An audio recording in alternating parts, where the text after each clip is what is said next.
subscribers. How's it going? I know I said that I would get back with you on the plate carrier video to show you how far I've come along with attaching different accoutrements to that. And I said I would do it in a day, and I didn't. That makes me a liar. I also said a lot about responding to the refrigerator thing and the Alienware upgrade in the truck, just sitting just right there. And I know, right? But I've been really busy. Hope you can understand that I've been trying to get this old school Beamer back on the road.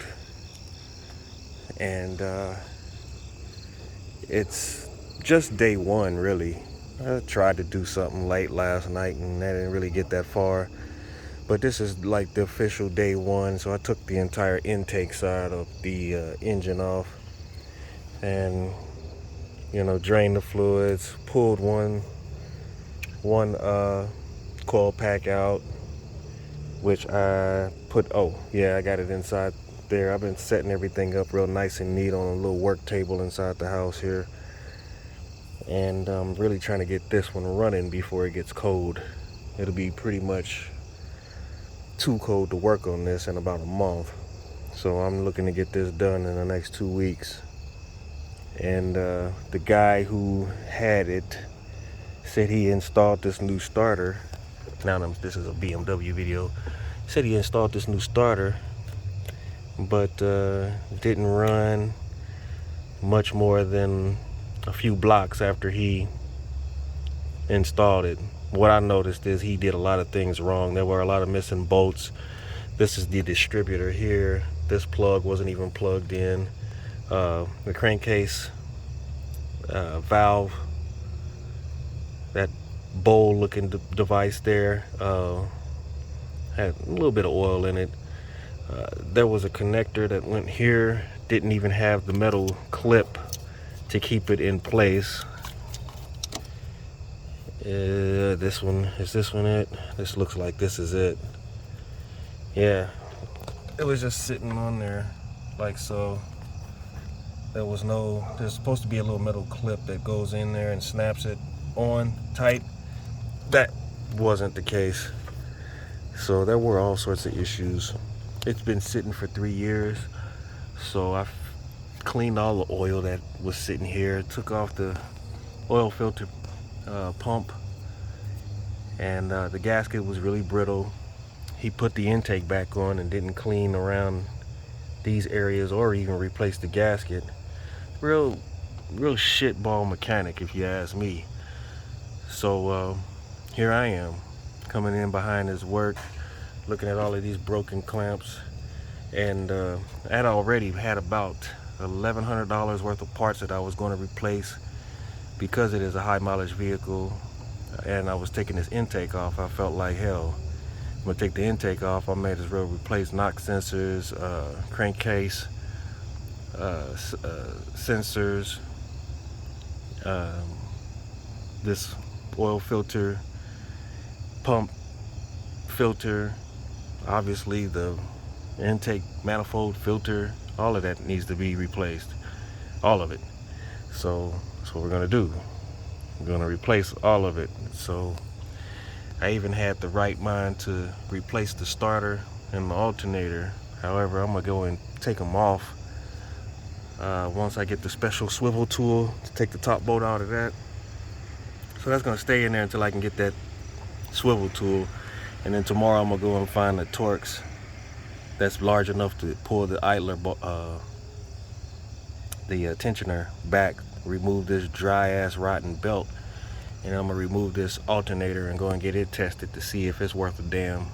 If it is, it might save me some money, because I'll just put it back on. I'll clean it up. And if it's not, I know a place around here that actually rebuilds alternators. I've got 3 rebuilt alternators that they just did for me. Let's go check them out, because it's one thing to say that, and then it's totally a different thing when you actually see it for yourself. Let's spent $400 for them to. It's pretty dark out here. So this one's for the Monte Carlo. If you've seen any of the videos that I've ever posted, you know I have a Monte Carlo. See, they painted it. They replaced the regulator and the bearings. So it's really just like brand new. I mean, exactly like you'd get them if you bought them off the internet or went to AutoZone and got one of those remanned. That's essentially what this place is like. It's like a place that just remands all the alternators that they swear you need to bring in for a $20 core. I just decided to keep mine. Here's the other one. This one's to the van. This van. It was squeaking, and I thought it was the belt. I was getting belt dressing and just riding around squeaking like hell. I couldn't stand squeaking like that at the stoplights and driving with that screeching noise. Found out it was the bearings in the alternator, this particular alternator. Went and bought a new one. It was kind of difficult to put in the van. Got it in there. Kept the old one. Now I got two. This one's all remanned and ready to go. And they put them on the bench and test them for you and all of that. So I got Monte Carlo van. Well, you're really gonna trip out on this. This one, as you probably may have already seen, it's a, yes sir, this is the original one that came on the 579 Pete there. So I kept it. I mean, you go to these Blue Beacon washers and you know, you want an engine wash, underbody wash, Rain-X, and you're like, yeah. Well, what you're not thinking about is the damn bearings in your alternator. When they spray your engine down with whatever all that shit is in the water, it's getting into this alternator and it's ripping the bearings, or it's drying the bearings out, which is why you can you can walk from your truck to the truck stop and you'll hear many trucks with squeaking going on under the hood, especially during the winter when everybody's trying to keep the road grind and salt off of their trucks. They're always getting their engines washed. Long story short, regulator and bearings in this one too, and painted it. So it's good to go. I got me two PACCAR alternators, one in the truck that actually makes the truck go, and an extra one. Now this is important because parts, as they say, are scarce and no one can find them and yada yada yada, which is why I started looking for places that actually do stuff like this. Now I have that alternator inside of this car, but I also have a Cummins ISX 15 alternator that I'm gonna take to them. I just wanted to see how they was gonna do on those three. They did really well.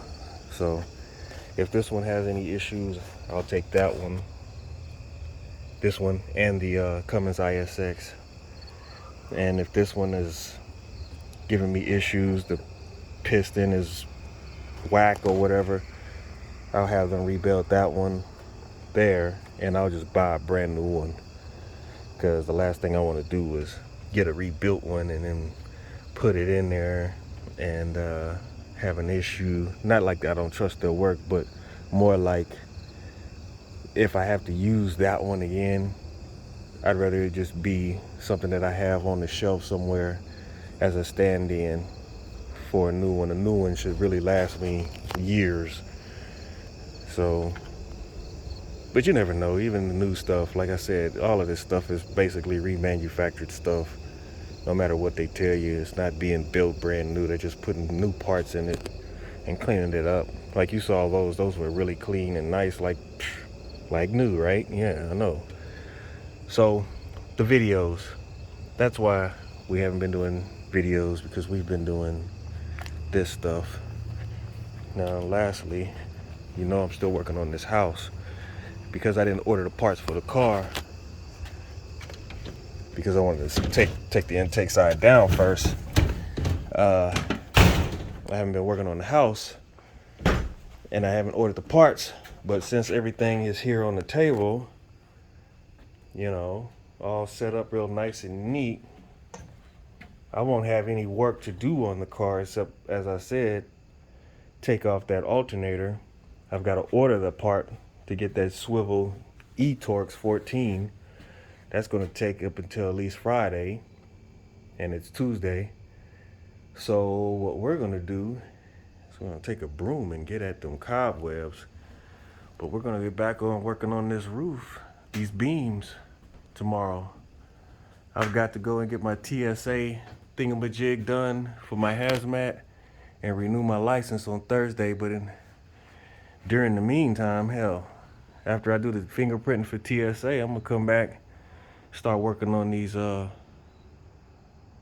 beams, these ceiling joists and truss beams, supporting them and sistering other beams next to them.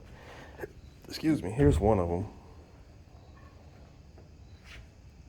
The other ones are in the back there.